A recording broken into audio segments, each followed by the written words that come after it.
Bonsoir à tous, ça va? Vous passez une bonne journée? Eh ben...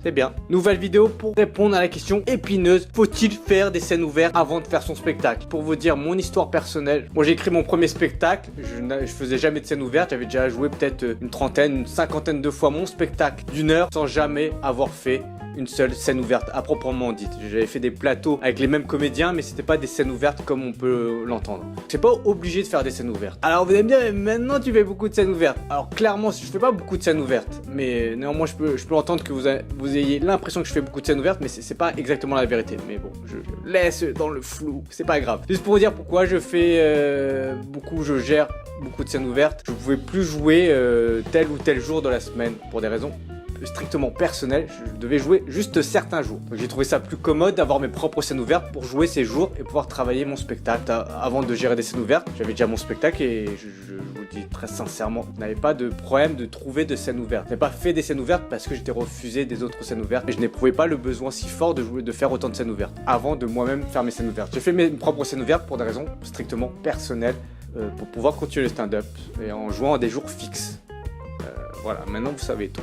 Et donc est-ce qu'il faut rôder tout son spectacle en scène ouverte? Bah si vous avez envie, vous le faites. Si vous n'avez pas envie, ne le faites pas. Pour moi, comparer les scènes ouvertes par exemple à des jeux vidéo, pour moi les scènes ouvertes c'est un peu les jeux d'arcade. Vous voyez ce que c'est, des trucs faciles à assimiler, grand public, tout public. Vous avez des passages de 5-7 minutes, donc il faut aller vite, très vite et que ce soit compréhensible par tout le monde. Même si on ne se l'avoue pas, malheureusement parfois on se met dans un esprit de compétition quand quelqu'un cartonne, une deuxième personne cartonne. Pas forcément envie de sortir du lot et faire un truc trop avant-gardiste, donc on va faire un truc classique. C'est pour ça sur les scènes ouvertes, certains spectateurs disent ah vous arrêtez pas de parler des rencontres, tout ça. Parce qu'on veut toucher le plus grand public. Dans une optique de spectacle, c'est pas exactement la même chose. Le spectacle c'est beaucoup plus personnel, c'est que vous proposez quelque chose d'artistique au public qui vient, qui adhère ou qui adhère pas, mais en tout cas il a lu le résumé et il est venu et s'est déplacé pour vous voir. Que des scènes ouvertes ça sert à rôder vos passages? Je le pense, si vous faites certaines scènes ouvertes où il y a vraiment beaucoup de public, où il y a plus de 20, 30, 40 personnes. Ça reste mon opinion, de mon expérience,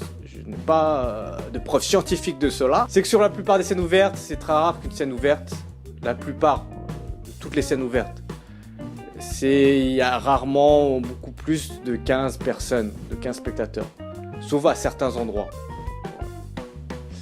Mais sinon, voilà, les scènes ouvertes lambda, il n'y a pas tant de monde que ça, malheureusement. Donc forcément, vous allez vous déplacer, vous n'allez pas jouer toutes les semaines sur cette scène ouverte, vous allez être pris une fois tous les 15 jours, tous les mois, vous allez vous déplacer, peut-être il n'y aura pas de monde, vous allez tester, peut-être vous n'allez pas vouloir tester parce qu'il y aura une forme de concurrence qui va se mettre, pas de concurrence, mais de vouloir briller face aux autres comédiens qui sont présents, donc vous n'allez pas forcément tout tester. Vous pouvez sinon faire votre spectacle d'une heure, vous l'écrivez d'une traite, vous jouez devant vos amis, donc ça vous fera un petit échantillon, même si c'est pas un avis objectif vos amis, mais ça fait quand même un petit échantillon de ce que va être votre spectacle. Après vous décidez de garder ou de couper ce que vous voulez garder. Les scènes ouvertes c'est bien pour se constituer un réseau, pour être un peu plus à l'aise sur scène, mais clairement si vous montez directement dans le spectacle, vous allez jouer une heure toutes les semaines, vous allez devenir à l'aise.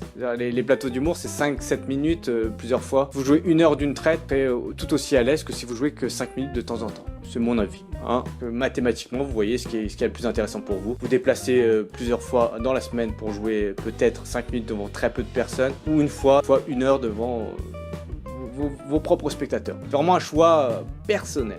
Mon petit conseil pour vous, si vous voulez faire des scènes ouvertes mais de façon sporadique, essayez d'aller en province. Il y a beaucoup de scènes ouvertes en province. Maintenant avec le train Ouigo, je sais pas si vous voyez, je vous mettrai le lien, il y a pas mal de systèmes de train ou de bus vraiment pas chers. Donc vous pouvez vous déplacer sur les scènes ouvertes de province. Là il y a plus de monde, pouvoir faire des plus longs passages et vous pouvez vous filmer et tester dans des très bonnes conditions. Alors qu'à Paris, pour certains, c'est difficile de jouer dans des scènes où il y a vraiment du monde. Il y a des scènes qui ont du monde, mais c'est pas la majorité, malheureusement. Voilà, t'as vu, j'essaie de me disputer avec personne. J'espère que vous avez aimé cette vidéo. Si vous avez aimé, un petit pouce et abonnez-vous à ma chaîne YouTube, s'il vous plaît. À bientôt, au revoir.